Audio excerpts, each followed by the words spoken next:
जिस प्रकार से एक बूंद गंदगी से पूरा पानी खराब हो जाता है, उसी प्रकार से एक नेगेटिव विचार पूरे मन को ही खराब करके रख देता है। तो किस्मत का सपोर्ट बहुत कम मिल पाता है और भाग्योदय भी बहुत ही लेट होता है। खास उपाय जो हम बताने जा रहे हैं, यह उपाय आपको जरूर करना चाहिए।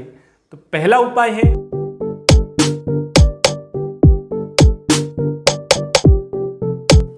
नमस्कार प्रिय साथियों, कैसे हैं आप सब। मैं पंडित राजेश शर्मा आपके अपने ही YouTube चैनल में हार्दिक स्वागत करता हूं। आज की इस वीडियो में हम जानकारी लेंगे कि विष दोष क्या होता है और जन्म कुंडली में विष दोष किस प्रकार से बनता है एवं विष दोष के कारण क्या क्या हमें परेशानी आती है, और यदि आपकी भी जन्म कुंडली के अंदर यह दोष है तो आप क्या क्या उपाय कर सकते हैं, इसके बारे में हम विस्तार से जानकारी लेंगे। आइए वीडियो की शुरुआत करते हैं। तो हमारे शरीर में लगभग 70% जल पाया जाता है और शरीर में भी सबसे ज्यादा जल वाला हिस्सा हमारा मस्तिष्क का होता है। और जल में यदि एक बूंद भी गंदगी चली जाती है तो पूरे पानी को ही गंदा कर देती है। जिस प्रकार से एक बूंद गंदगी से पूरा पानी खराब हो जाता है, उसी प्रकार से एक नेगेटिव विचार पूरे मन को ही खराब करके रख देता है। और यदि नेगेटिविटी अत्यधिक होने लगती है तो फिर डिप्रेशन में जाने जैसी स्थिति होने लगती है। इसे ही ज्योतिष में विष योग कहा गया है। ज्योतिष में चंद्र को मन का कारक माना जाता है और जन्म कुंडली में जब भी चंद्र पर शनि की दृष्टि होती है या चंद्र की शनि से युति होती है तो इसे विष योग माना जाता है। इस योग में जन्मे जातक का एक भी नेगेटिव विचार पूरे मन को खराब कर देता है। यानी जन्म कुंडली के अंदर यदि यह युति होती है तो मन में बेचैनी, डिप्रेशन, अकेलापन, बनते बनते कामों का बिगड़ जाना और बच्चों का पढ़ाई में मन नहीं लगना एवं जीवन में भी नेगेटिव बातें बोलने वाले लोग ज्यादा मिलते हैं। इस युति का सबसे ज्यादा प्रभाव जन्म कुंडली में जिस भाव में ये युति बनती है उस भाव के संबंधित देखने को मिलते हैं। तो आइए जानते हैं इस युति का अलग अलग भाव पर किस प्रकार से प्रभाव पड़ता है। तो जैसा कि आपकी स्क्रीन पर दिखाई दे रहा है कि जन्म कुंडली में यदि पहले भाव में, जिस प्रकार से आपकी कुंडली में पहला भाव दिखाया जा रहा है, इस भाव में यदि यह युति बनती है तो मान सम्मान की कमी, आत्मबल कमजोर हो जाना, छोटी छोटी बातों पर रोना आना, नींद नहीं आना, बेचैनी होना जैसी परेशानियों को सामना करना पड़ता है। अगर यह युति दूसरे भाव में बनती है तो अत्यधिक मेहनत करने पर भी लाभ कम होता है। धन यानी पैसों संबंधित परेशानियां अधिक देखने को मिलती हैं। जन्म कुंडली में यदि तीसरे भाव में यह युति बनती है तो हमेशा साहस की बहुत कमी होती है। किसी भी कार्य को प्रारंभ करने से पहले ही हजारों विचार हमारे मन के अंदर आने लगते हैं और कार्य को प्रारंभ करने से पहले ही डिप्रेशन में चले जाते हैं, जिससे कार्य प्रारंभ ही नहीं कर पाते हैं।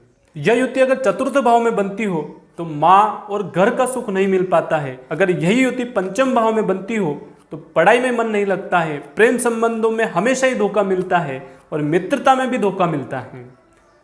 छठे भाव में यह युति अगर बनती है तो कर्ज संबंधित परेशानियां बहुत आती है व गुप्त शत्रु बहुत हो जाते हैं। सप्तम भाव में पार्टनरशिप यानी व्यवसाय में पार्टनरशिप रखना हो तो उसमें परेशानी आती है और विवाह संबंधित दिक्कतों का सामना करना पड़ता है।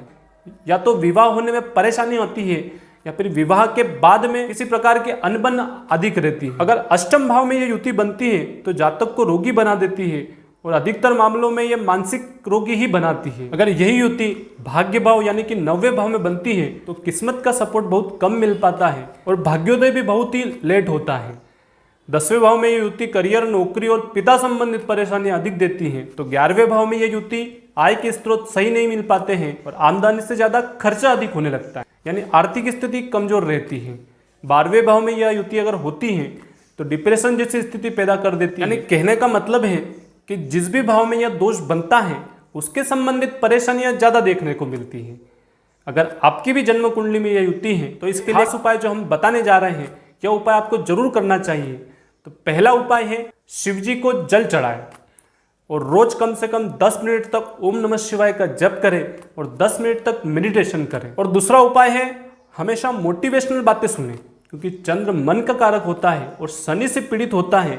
इसीलिए जितना मन मोटिवेट रहेगा उतना ही नेगेटिविटी हावी नहीं हो पाएगी। और तीसरा उपाय यह है कि महीने की प्रत्येक पूर्णिमा को चंद्र की रश्मियां जरूर लेनी चाहिए। जब भी पूर्णिमा हो तो उस दिन अपनी छत पर या कहीं बाहर खुले में जाकर के कुछ देर चंद्र की किरणों में जरूर बैठे, क्योंकि पूर्णिमा को ही चंद्र की रश्मियां अमृत के समान होती है। इसीलिए विष दोष में यह बहुत ही कारगर उपाय माना जाता है। इस तरह यदि आपकी जन्म कुंडली के अंदर भी विष दोष है तो यह उपाय जरूर करें, जिससे आपके जीवन के अंदर भी शांति आएगी और जितनी प्रकार की बाधाएं हैं वो बाधाएं जरूर दूर होगी। और अपनी जन्म कुंडली में किसी भी तरह का यह दोष आपको परेशान कर रहा है और आप अपनी कुंडली के अनुसार क्या उपाय या क्या रेमेडीज कर सकते हैं, ये अगर जानना चाहते हैं तो हमारे नीचे दिए गए नंबर पर संपर्क करके जान सकते हैं।